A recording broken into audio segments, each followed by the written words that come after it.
Sing a happy song, sing a happy song. Why don't you sing along, sing a happy song. Get on up and dance, sing a happy song. Come on, clap your hands, sing a happy song. Welcome to Pimpy's Investment Chat, where we keep investment talk simple. And here's your host, Pimpy. What is going on out there, peeps? You gotta love the beginning of this, man. Come on. Sing the happy song. I thought that might make you laugh. First of all, it is Ryan Reynolds. You know the guy that plays Deadpool? The fact that he's even singing that song is just, oh my good Lord. It was funny. I've done it before. I played it in other videos. I thought it was a kick. Anyways, I've spoken to a few people. Yes, obviously, I'm done with my timeout over there in YouTube.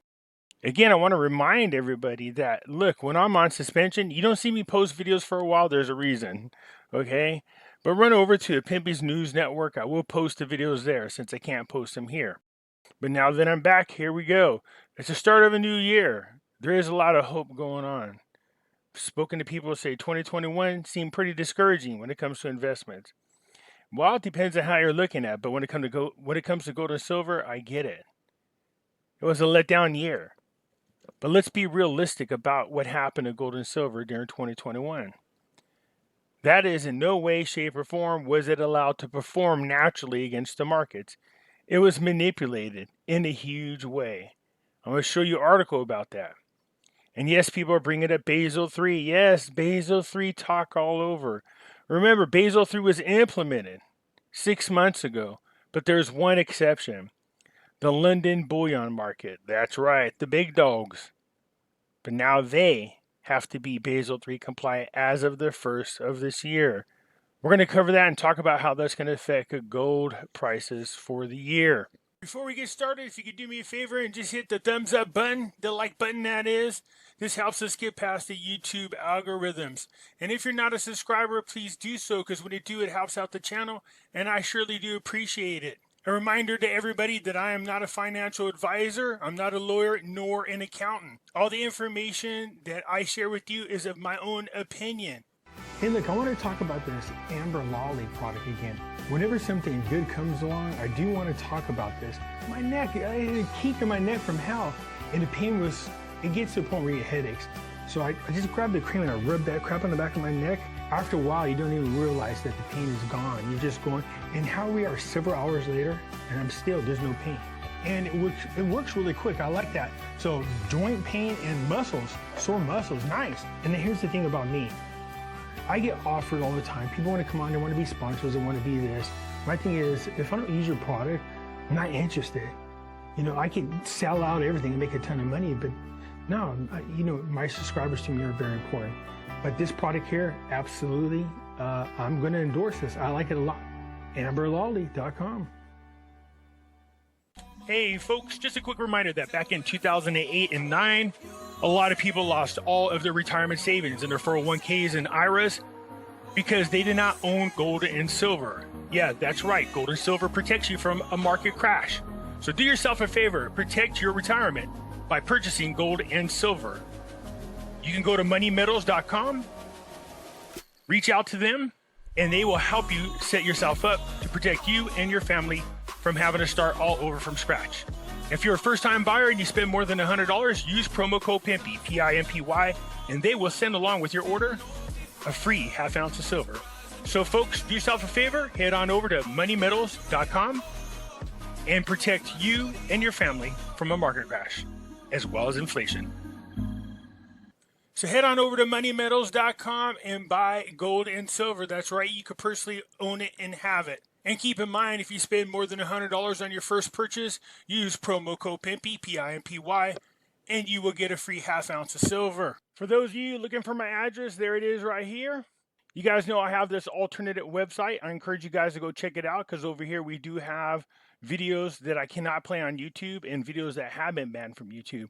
All proceeds go to finding life's purpose. Be careful from people trying to scam you, posing as me. Whenever I reply to your comment, there will be a black circle or a gray circle around my name. If there is no circle or shade around my name, then it's not me. I will not be sending you to WhatsApp or Telegram or Telegraph or anything like that asking you for money. From time to time, I will use material that is considered copywritten. I am just posting this to let you know that I am exercising my fair use rights. The markets open up, and right away, what do we see? Gold and silver drop. A little surprising, only because Basel III is now implemented everywhere. I have not yet seen an article that London has once again received an exception or any kind of exemption. So these should be going up. What's this tell us? Well, they're purposely manipulating market down so they can accumulate more gold and silver. That's exactly what they're doing. They don't hide it, and they don't care if you know about it. They don't care if regulators know about it. They don't care if they're breaking the law or not, until something happens to them in such a severe way that deters them from doing it. They're going to continue to get away with this. But it also tells you that definitely something is coming up. We all know it. A quick look at the markets. Hey, what is going on with Bitcoin? Bitcoin's easily down $20,000 from its high of just 6 weeks ago, 7 weeks ago. Ethereum's at 3,800. Solana's at 174. Our new world order coin is at 84 cents. Cardano's at $1.36. Hex, again, when everything else is turning red, continues to be in the green. But when it drops, man, it drops in a big way. Dogecoin's at 17 cents. Shiba is at 4034. Good things are happening for both Shiba and Satomi, by the way. If you look at the 52-week average, Bitcoin's below the halfway mark. Ethereum, as usual, still hovering around near the top. Cardano below the halfway mark. XRP below the halfway mark. Polkadot's at $30.54, and it's at the halfway mark. We take a look at Satomi, has 7053, it's up 7.3%. That's because you could see there's a lot of chatter about the fact that Satomi now, State Mask, is going to be getting launched sometime this week. Everybody's predicting Friday. Once that happens, it's going to be easy access. Not only that, Satomi is now being accepted on other exchanges. It's over there now in India, I believe. So India is one of the largest markets. It's there now. You're going to start seeing the price go up. Over the past hour, it's up 2.5%. Over the last 24 hours, it's up 7.3%. Over the last 7 days, it's up 6.6%. Over the last 14 days, it's up 11.2%. Over the last 30, though, it is down 12.1%. That's going to disappear here shortly. You can see that ever since December 31st, Satomi has been taking the uphill climb, heading in the right direction. Again, with all the hype talking about it. Satomi is going in the right direction, and I anticipate it being one of the more exciting cryptos to keep an eye on this year, despite everything else that's going to happen. We take a look at silver. Yikes. Yep. As soon as the market's open, look at this. We're usually around 8 o'clock. There it is. It just dropped right down. But let's look at a bigger picture, which is by the hour, not by the minute. You can see over here, it did take a pretty big drop, and then it's starting to go back up. But like we spoke about before, if you take a look at, what is this, December the 15th, ever since December the 15th, it has been going more in a positive direction. Yes, I see this drop, but you could see overall, since the 15th of December, it continues to climb. I'm anticipating it continuing to climb, especially for this year. This should be a breakout year for both gold and silver. Same thing with gold, was up here, dropped down about 20 bucks as soon as the market's open. But let's take a look by hour. Same thing as silver. So the fact that gold and silver moving together like this is just another indicator when markets are being manipulated. And if you look over here since the 15th, it's the same thing. Even gold has continued to go up despite this little drop right here. The powers that be that are doing all they can to make sure that once again they are in position by storing up on gold and silver as much as possible. Case in point, let's look at this article. Basel III, what does it mean for gold and silver prices? This came out at the beginning of December. It says the Bank of International Settlements created new regulations following the collapse of the Lehman Brothers to stop banks from reckless lending and a repeat of ensuing financial collapse. Having carried out regulations previously through Basel I and Basel II, Basel III rules are pages and pages are jargon and waffle. I love that. However, the salient points that we need to consider is the net stable funding ratio and how this relates to banks and their balance sheets. The net stable funding ratio is the available amount of stable funding divided by the required amounts. This must be equal to or greater than 100%. Yes. Put, you cannot lend more than you own, which the banks are notorious for. We know they only hold in their banks 10% of what they actually lend out. This is supposed to end that practice. Banks have two sides to their balance sheets, assets and liabilities. On the asset side, amongst other things, are Tier 1 assets. As the name suggests, there are zero risk tangible assets valued at 100% of their value. This is awesome. That's when gold was moved magically to Tier 1. These are cash, treasuries, and now physical gold. Paper gold or other unallocated gold is not classified as a Tier 1 and hence would need to be topped up with cash reserves to make it 100%.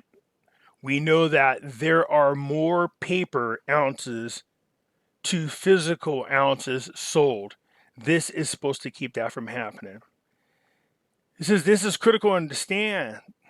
The leaflets in your vault claiming gold ownership cannot be rated at 100% cash value and therefore is not classed as Tier 1, whereas physical gold now is. That's right. If you don't have it, you don't own it. You got to buy the physical gold and silver and have it in your possession. On June 28th, the whole world became Basel III compliant with one exception. The UK and the LBMA, who have fought this for nearly decades, were given a further 6 months extension until January 1st, 2022.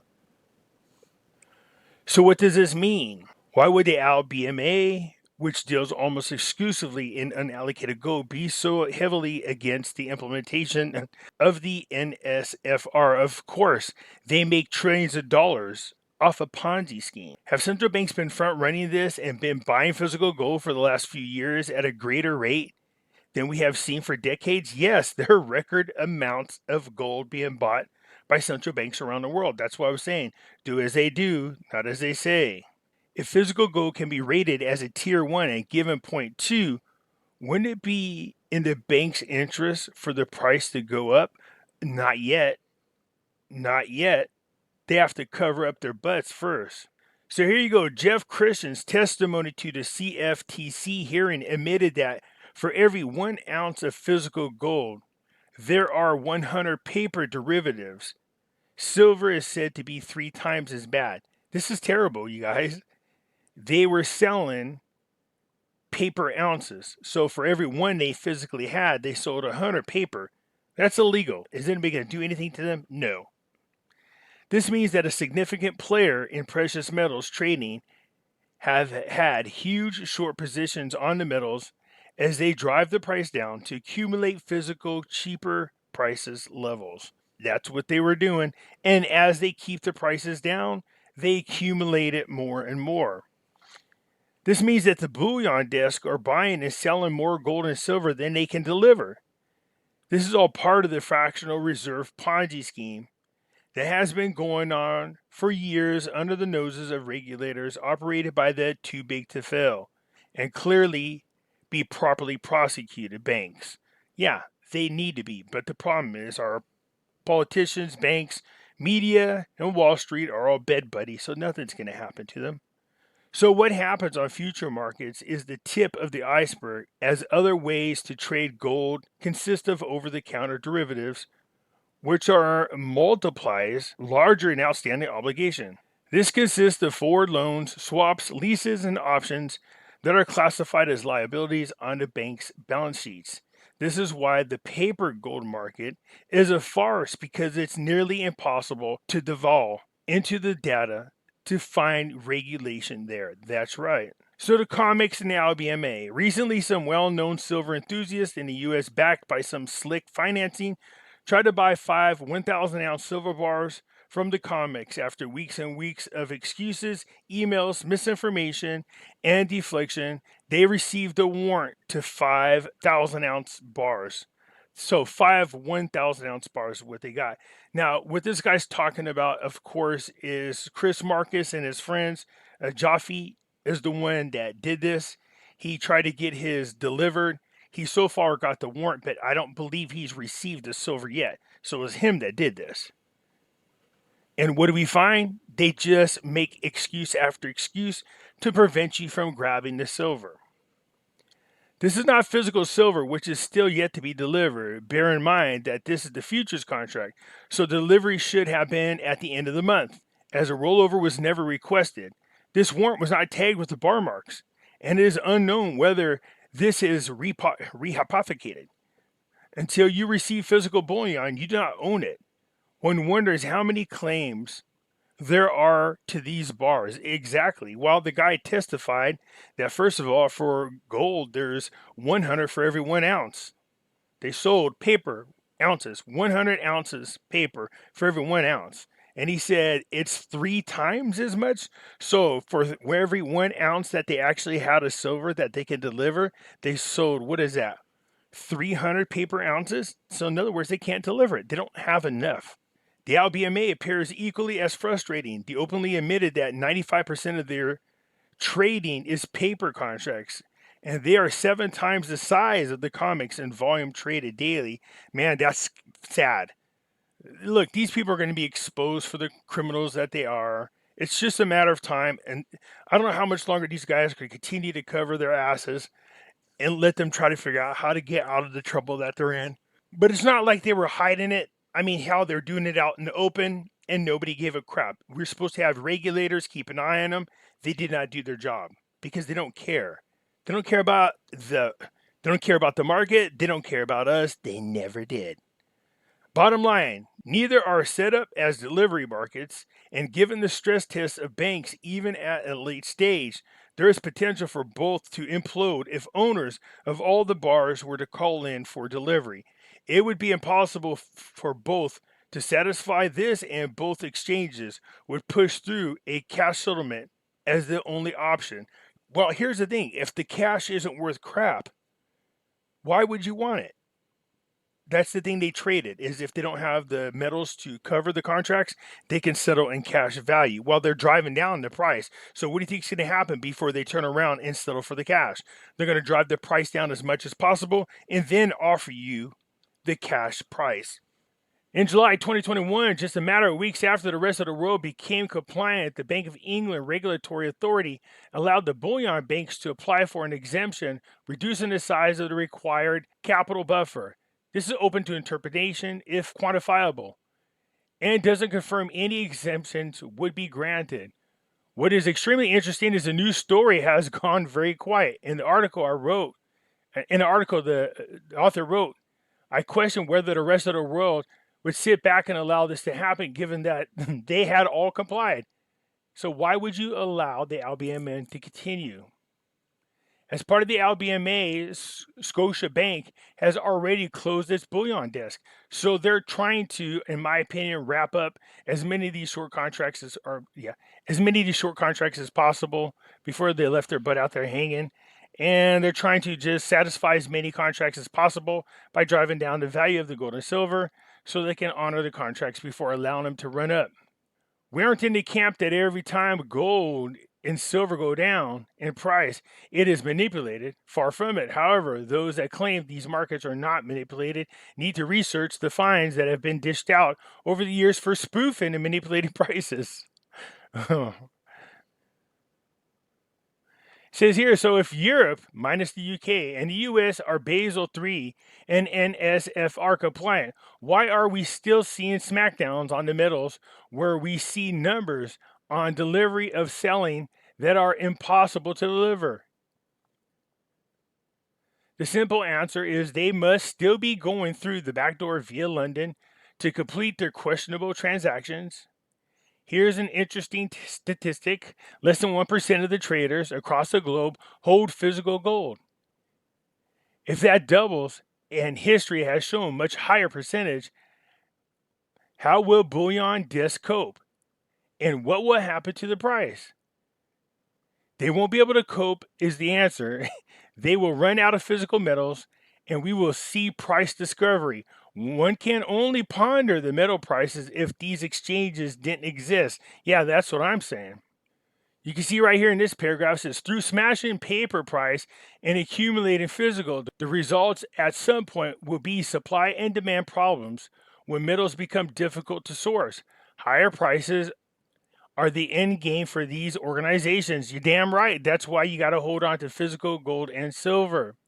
The world's central banks buying at these prices is in preparation for the only tier 1 asset on the balance sheet that, unlike fiat currencies, will not be internationally debased by governments. With those loose monetary policies we have seen now for years. It says here they have sold paper and bought physical to be better positioned than anyone else to make up huge profits from the upside price, which sits just around the corner.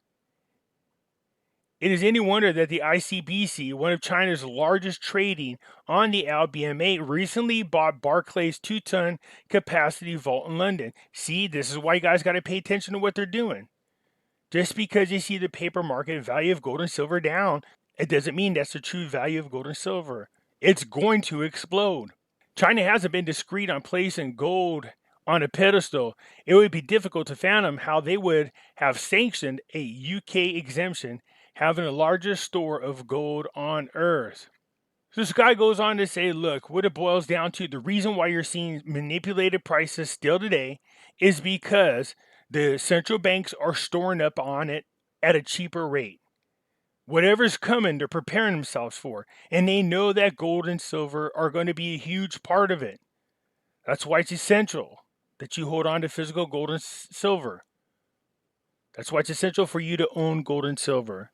There's still time, you guys. This time last year, everybody was panicking that they won't have the time to do anything about it. They had the whole entire 2021. So don't worry about when this day's coming. Just keep accumulating as much as possible. Do what you can. Get a part-time job, do a yard sale. You heard me talk about all those different options. So don't feel discouraged, you guys, about what happened in 2021. We all know it's just a matter of time.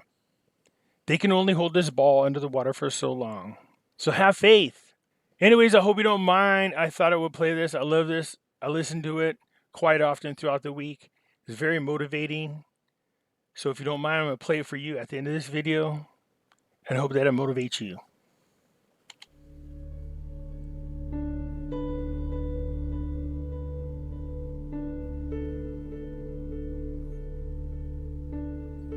The Lord is my shepherd. I shall not want.